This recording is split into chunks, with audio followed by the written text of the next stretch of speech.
Hello, welcome to Voices of Black Opera. My name is Farah Mohammoud. I am the director and co-founder of UPress. UPress is a social enterprise based in London. We believe in the power of words and stories to change lives for the better. And we use creative arts, media and training to empower community members and young people to find their voice and be heard. This is a special event that we're hosting tonight in collaboration with Paddington Central, who we have worked with for the last 2 years. We've done incredible work, and this is probably one of our proudest events that we're doing this month during Black History Month. And tonight we're joined by a special guest, Cathy Hassan. Cathy is a London-based photographer, filmmaker, producer, and a creative director with a language degree not only in one language but in 3, French, Italian, and Spanish.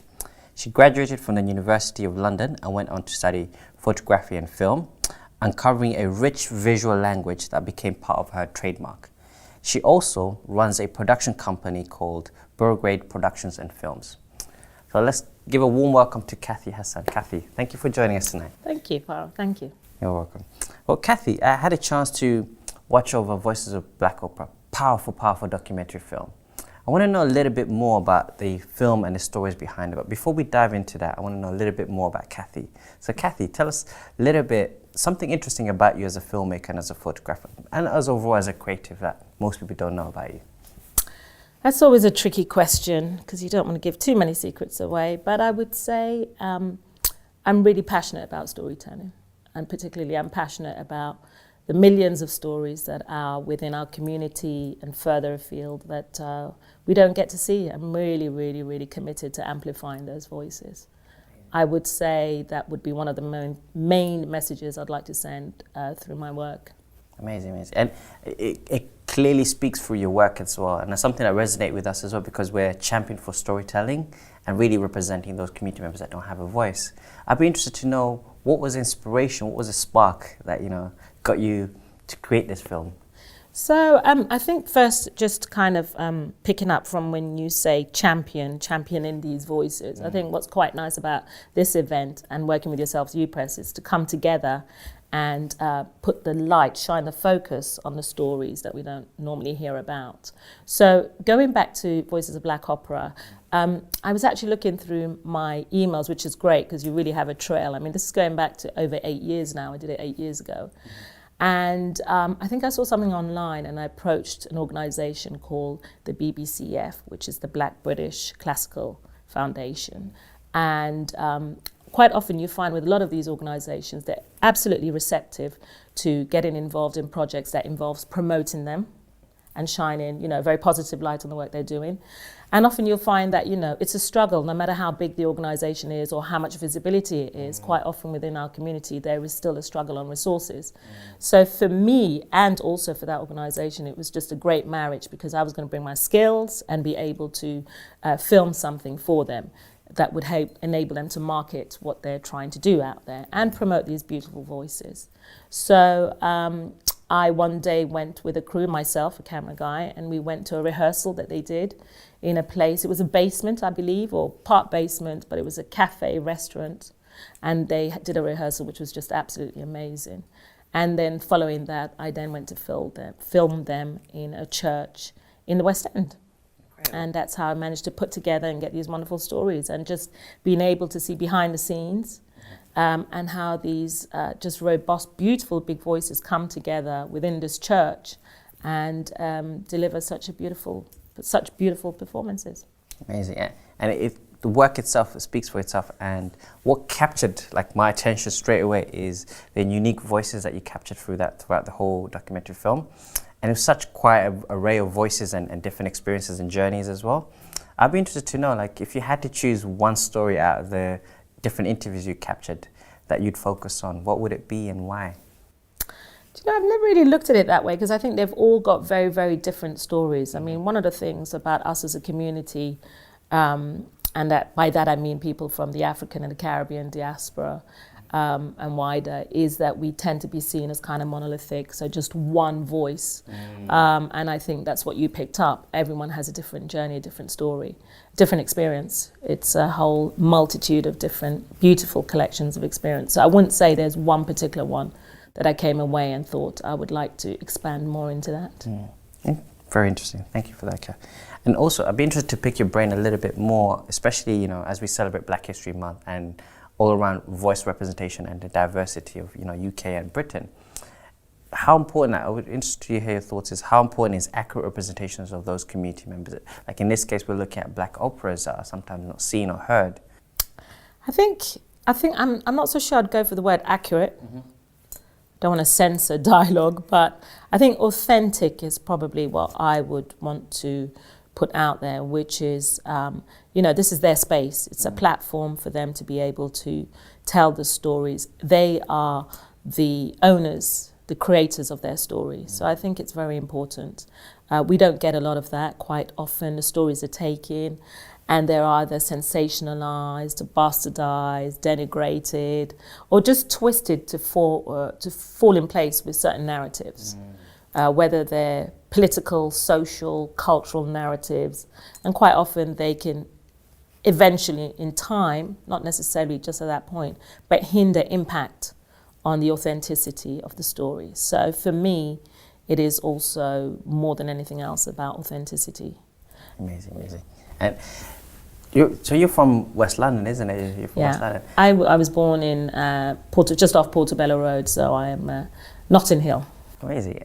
And I'd be interested to hear your journey coming up as a filmmaker, as a creative, you know, and what advice would you give to upcoming young filmmakers and creatives and individuals that want to capture those unique voices from their communities? What advice would you give them?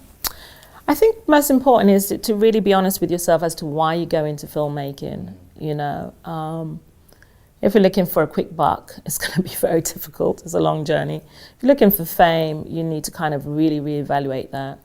If you're looking to, I mean, first and foremost, it's working with people, it's collaborations, which is just wonderful because it's a great journey. You get to meet all types of people, wonderful, friendly, very giving, some real salty individuals as well, but you stay away from them, you get to identify them and you move on.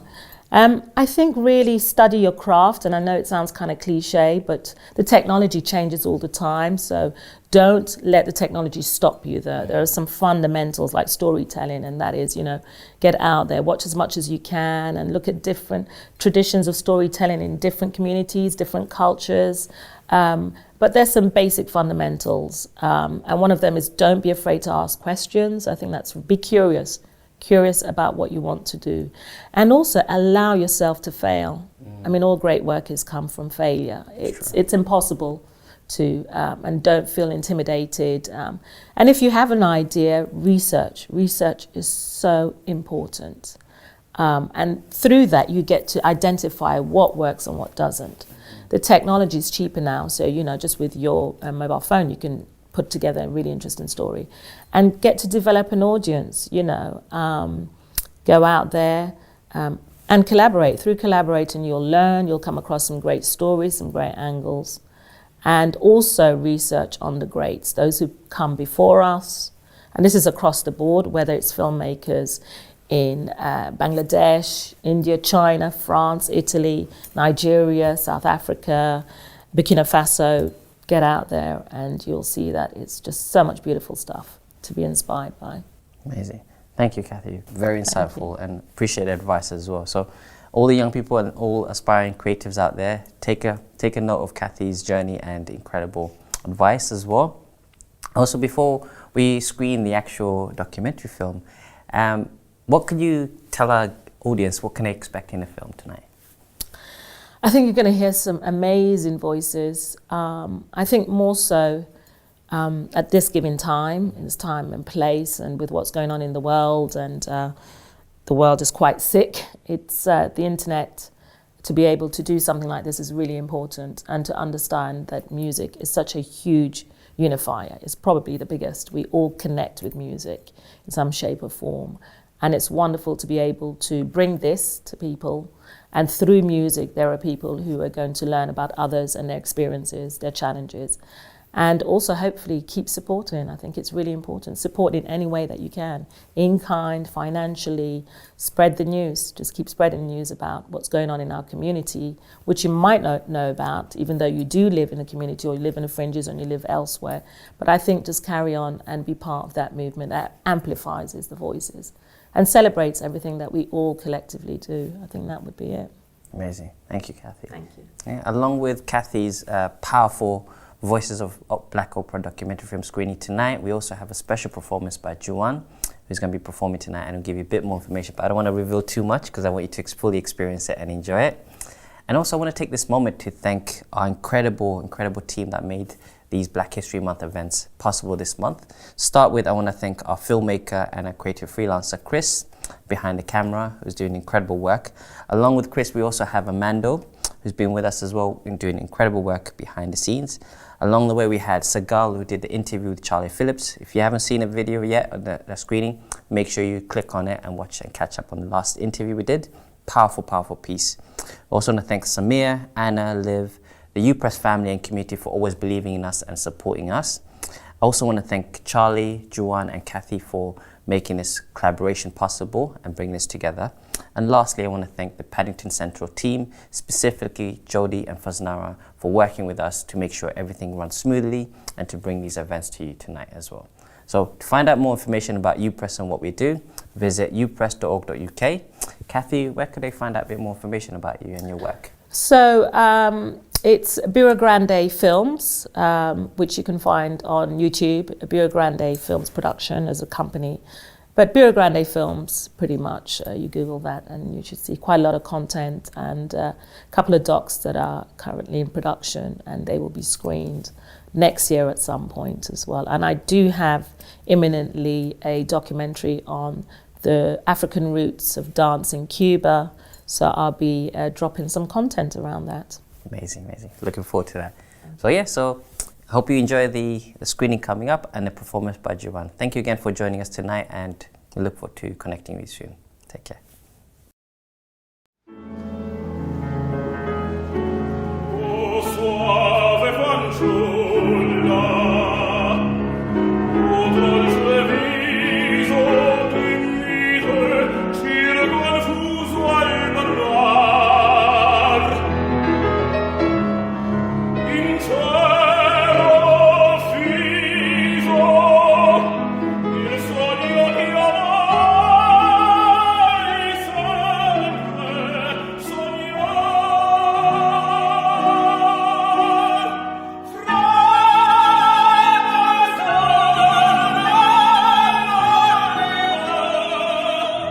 It is a myth to say that Black British people have no appetite for classical music. Contrary to popular belief, Black Britain can do high art, and not just popular. Black operatic singers are virtually unheard of. When we think of a tenor today, we name Russell Watson or Placido Domingo.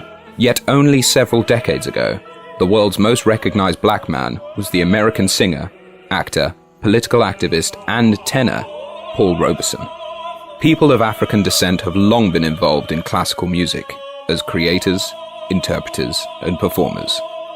A number of renowned singers from William Warfield to Jesse Norman have made their mark in the world of opera. However, black artists singing opera still tend to be discriminated against. I think so many casting directors within opera, they sort of think, well, they don't have to do anything about the black actor, the black opera singer, because I think they don't exist. But we thought if we actually were to highlight that there is talent, there is a depth and wealth of talent, they can't actually ignore it.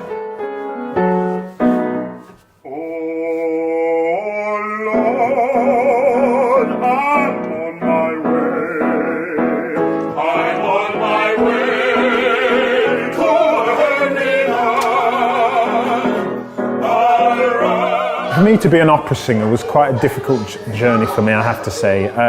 It's not something that was, I wouldn't say respected, but more so known. It's that sense of knowing about it and appreciating it in our community.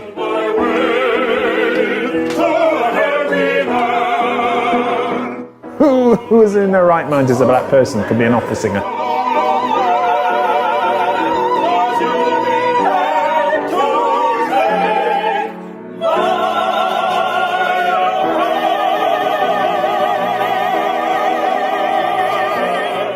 I was very lucky because I grew up in Trinidad in the West Indies, and I was exposed to classical music from a very early age because my parents, they were both teachers, head teachers, and we had lots of influences. We had jazz playing in the house, we had opera playing in the house, radio, all sorts of things. But also, there was an unwritten rule.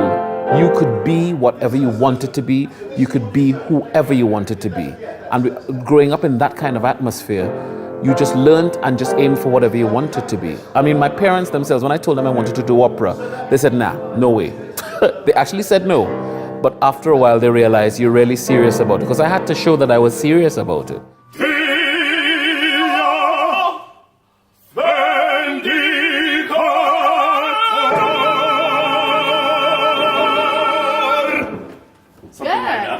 I think it was more sort of self-discovery, only until that I was really sure that this is the path that I wanted to be on. This is what I really want to be doing. This is what I want to be doing. Yeah, I want to be an opera singer. I got into opera during university. I joined a choral society, and the conductor of the choral society decided I should audition, and I just auditioned, and I had such a good time doing the opera.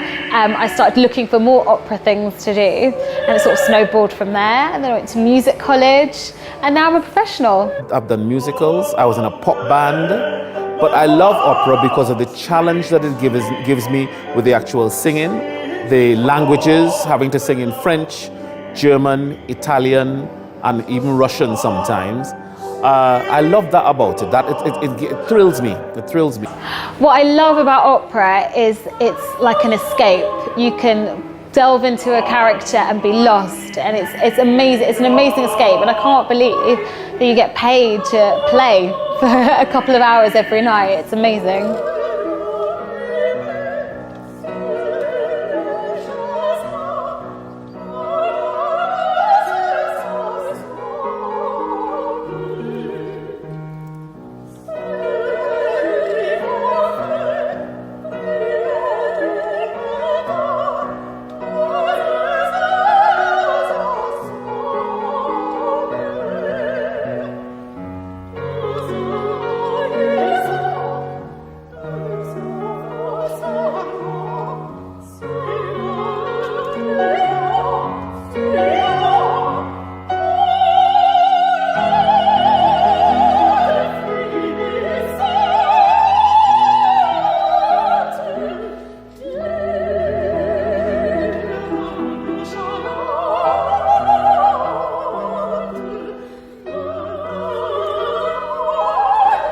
To the woman on the street or the man in the boardroom who says, "Why don't black people like opera?" As you can see, there's plenty of enthusiasm here. I think the Black British Classical Foundation exists because it brings this genre of music to people who maybe otherwise not have been involved. And just to introduce the music, to let them see that it's not only for the elite, but for the man on the street, or for everyone, really. I think opera has always been perceived as a rich man's game, but I think it's such a beautiful cultural experience that it's beginning to change, and I think Voice of Black Opera is beginning to change that misconception, that myth. We are an inclusive society. We want everybody to enjoy the same sort of things, and there's an enormous amount of musical talent and dramatic talent in our minority communities. Black people have so much to give to this art form, but they're not going to do it unless they know more about it, unless they engage. People coming to our organisation and coming to our concerts are predominantly black. Right tonight, it's about, 95% black. Now, that's just because they know they are welcomed. They know that we've actually made an effort to find them, to bring them in. At the Royal Opera House, they don't care. I think all the established, they don't particularly care, because at the end of the day, it's money. I don't suppose they perceive black folk as having money or even want to spend money on such a thing. But they miss the point. It's not that they don't want to spend, they don't want to come. It's that they're not made to feel welcome. That's just the problem. The time has now arrived for a change in that perception. These types of events illustrate how critical it is to support and promote programs that demystify opera by making it accessible to as wide an audience as possible. Faced now with the inevitable realities of the current cultural landscape, the digital era, and the evolving nature of art consumption, opera must evolve and find new dynamic ways to appeal to audiences that consume music and entertainment in challenging and eclectic ways.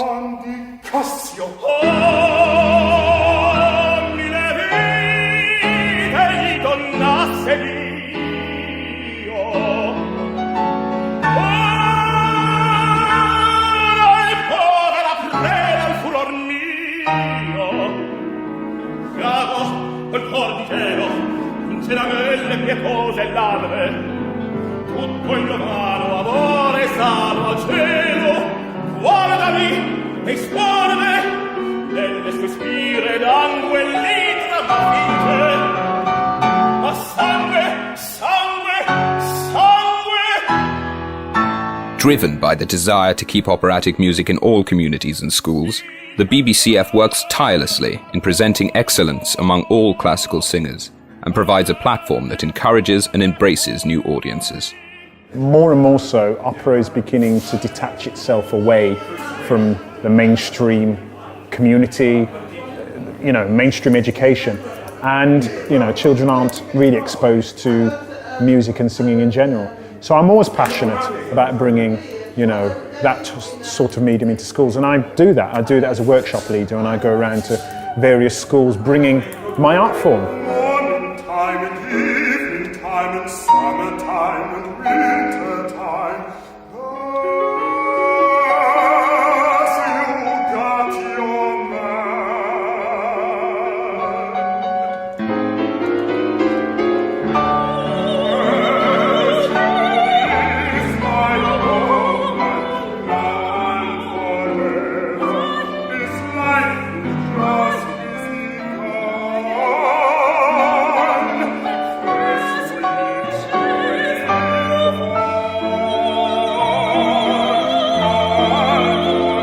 I think it's very, very important because it's actually trying to bring the youngsters through to understand exactly what is open to them in terms of operatic and other forms of songs, rather than just the hip hop or the garage, etc. I took half a dozen black youngsters to the Albert Hall this year, and everyone said they won't come or they won't stay the course, and I can assure you they thoroughly enjoyed it. Oh, I just came here because I love opera and I like classical music a lot.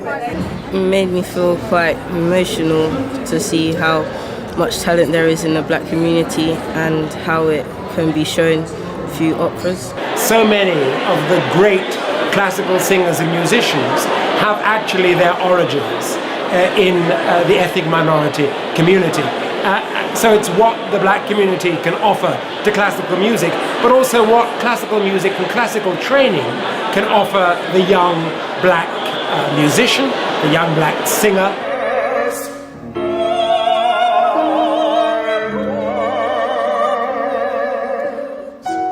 From this minute I'm telling you, I keep this vow, oh my mercy.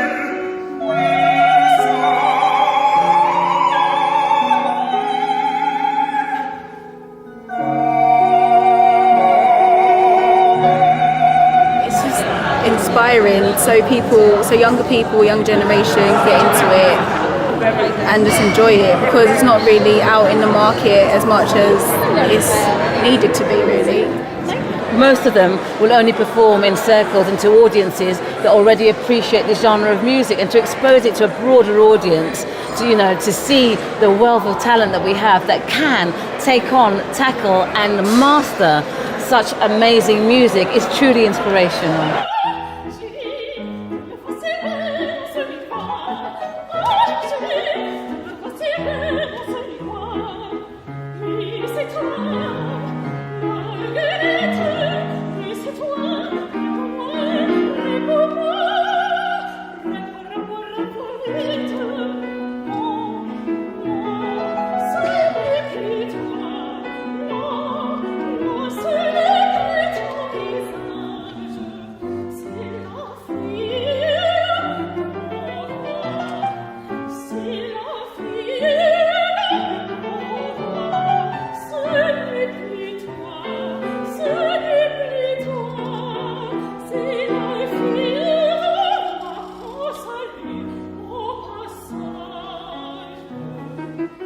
The very essence of opera's survival as an engaging art form lies in its ability to recognize, embrace, and support diversity. It's a wonderful thing that we have such a marvelous array of fantastic opera singers in the midst of Mayfair doing their thing, if you know what I mean. It's great to raise the awareness of black British opera singers.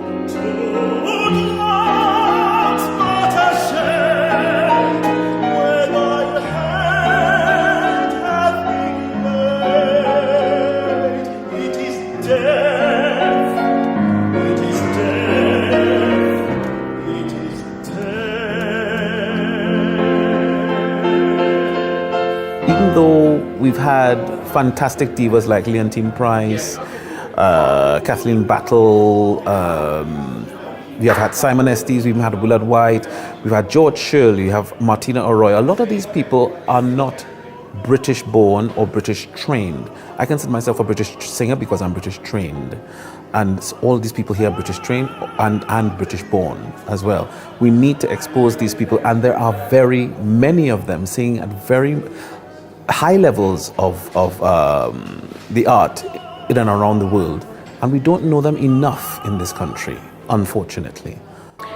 I think this competition is brilliant because it gives a platform for young black artists and Asian artists from ethnic minorities to perform on a really big scale, so it's great. You know, the arts is for all. The arts transforms, it entertains, it educates, it inspires, and that is for everybody. It's across the board. And we have talent in our communities that can do that, but they don't have the platform to be exposed, you know, to be appreciated. And if it takes something like the Black British Classical Foundation to do that, then so be it. Our aim is that we should actually end up a competition very much like Cardiff Singer of the World. On the other hand, we should be working to a point when we don't have to have a competition, because an opera singer will be an opera singer regardless through its colour. But at the moment, you still have to fight that battle to say that we are singers, we happen to be black, but we can still perform to the highest level, and we should be given the opportunities and the roles.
Hello, my name is Juwon Ogungbe. Welcome to Paddington Central's Black History Month celebration. I'm going to perform some songs for you today, and the first one is by Ignatius Sanchez, and it's called Anacrayon Ode Number 13.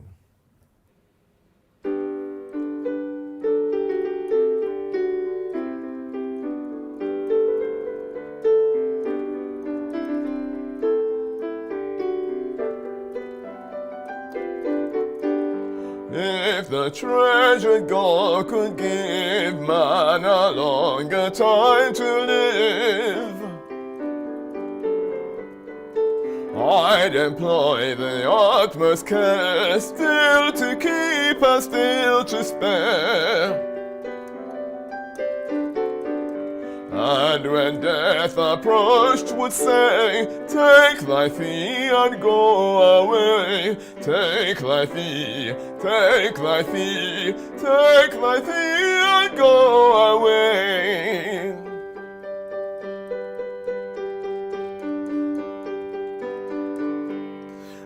but since riches cannot save mortals from the gloomy grave, why should I myself deceive, vainly sigh and vainly grieve? Death will surely be my lot, whether I am rich or not, whether I am rich or not.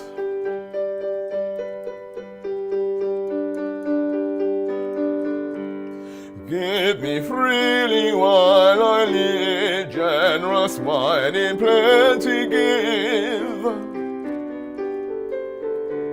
Soothing joys my life to cheer, beauty kind and friends sincere. Happy will I ever find friends sincere and beauty kind, friends sincere, friends sincere, friends sincere and beauty kind.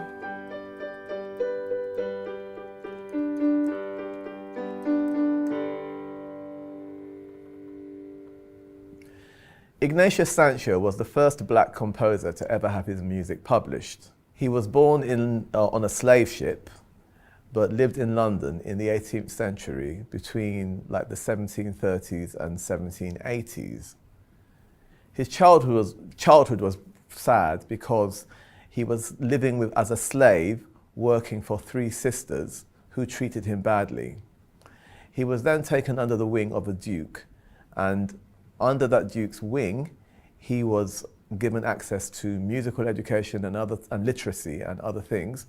And then he flourished and became, different to many others, and was lionized in London society as a special black person. And the abolitionists of that time, campaigning against slavery, took Ignatius Sanchez and made him a symbol of the humanity of black people shared with everyone else.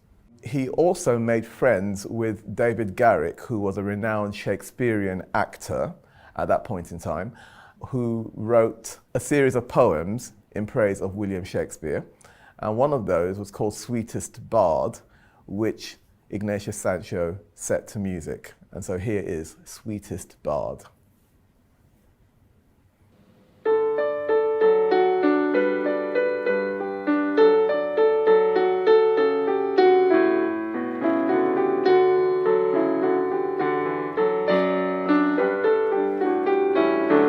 Sweetest bard that ever sung, nature's glory fancy's child. Sweetest bard that ever sung, nature's glory fancy's child.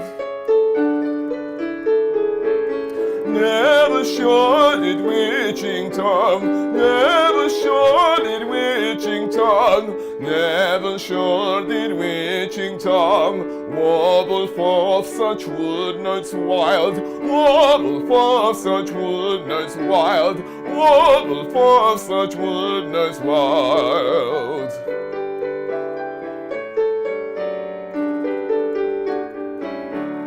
Cornish muse and sister Grace, loves and pleasures hither come. Cornish muse and sister Grace, loves and pleasures hither comes. Well, you know this happy place, well, you know this happy place, well, you know this happy place. Avon's banks were once your home, Avon's banks were once your home, Avon's banks were once your home.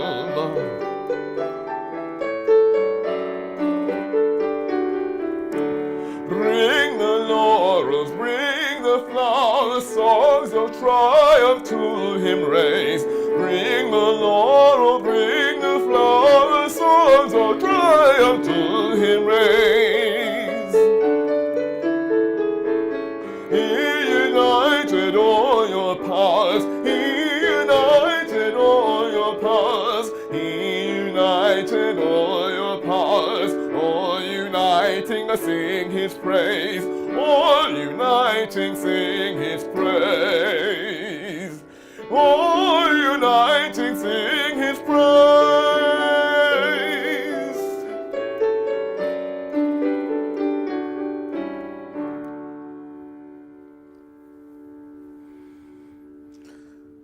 And so, the next song I'm going to sing for you is called Deep River. It's an African American spiritual. And the African American spirituals are traditional songs that became well known. They emerged from the era of slavery in the United States of America. The Fisk Jubilee Singers were a group of university students who were the first to make these songs well known through traveling around in the USA and also other countries performing the songs. So a bit further down the line, in the early to mid 20th century, classical singers such as Marian Anderson, who was a contralto, included Negro spirituals or African American spirituals in her repertoire in concerts. And then Paul Robeson, who was well known as an actor as well as singer and activist, also included this particular song in his repertoire. So here is Deep River.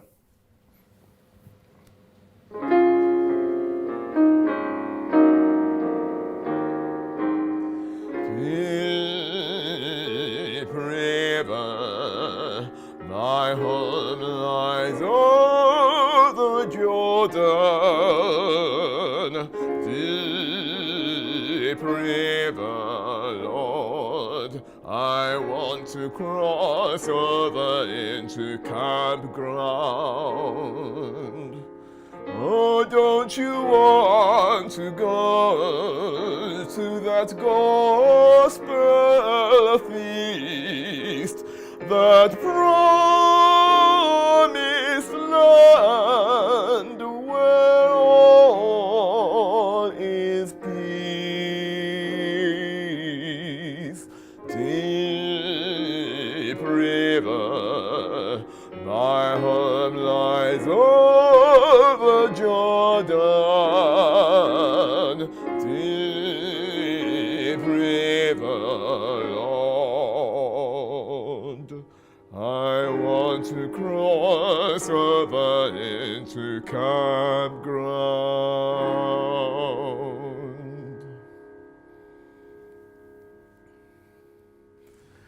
And this last song is called Oloyin Momo, which from Yoruba translates to mean the purveyor of the sweetest honey. It came from a piece that I composed, a show called Threshold, which was inspired by The Palm Wine Drinkard. The Palm Wine Drinkard was a novel by Amos Tutuola. Amos Tutuola was one of the earliest African authors to become internationally renowned. And in this particular instance, what's happening is there's a palm wine tapper whose wife has departed to the spirit world. Her name is Oloyin Momo, and the palm wine tapper is pining for her to return from the spirit world.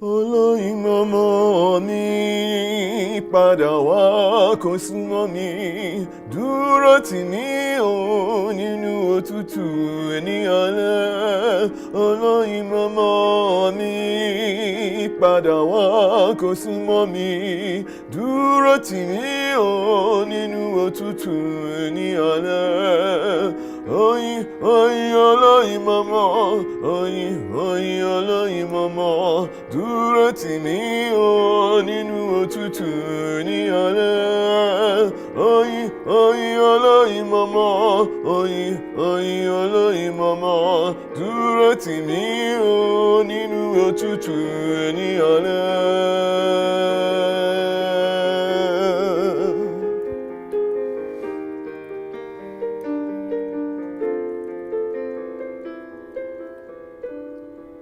Oloyin Momo mi, padà wá kó súnmọ́ mi, dúró tì mí o nínú òtútù ní alẹ́ olóyin mọ́mọ́ mi padà wá kó súnmọ́ mi dúró tì mí o nínú òtútù ní alẹ́ oyin oyin olóyin mọ́mọ́ oyin oyin olóyin mọ́mọ́ dúró tì mí o nínú òtútù ní alẹ́ oyin oyin olóyin mọ́mọ́ oyin oyin olóyin mọ́mọ́ dúró tì mí o nínú òtútù ní alẹ́ oyin oyin olóyin mọ́mọ́ oyin oyin olóyin mọ́mọ́ dúró tì mí o nínú òtútù ní alẹ́ oyin oyin olóyin mọ́mọ́ oyin oyin olóyin mọ́mọ́ dúró tì mí o nínú òtútù ní alẹ́.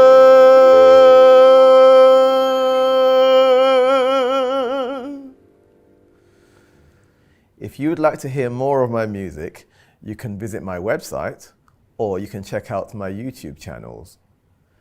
Thank you for joining us in our Black History Month celebrations at Paddington Central.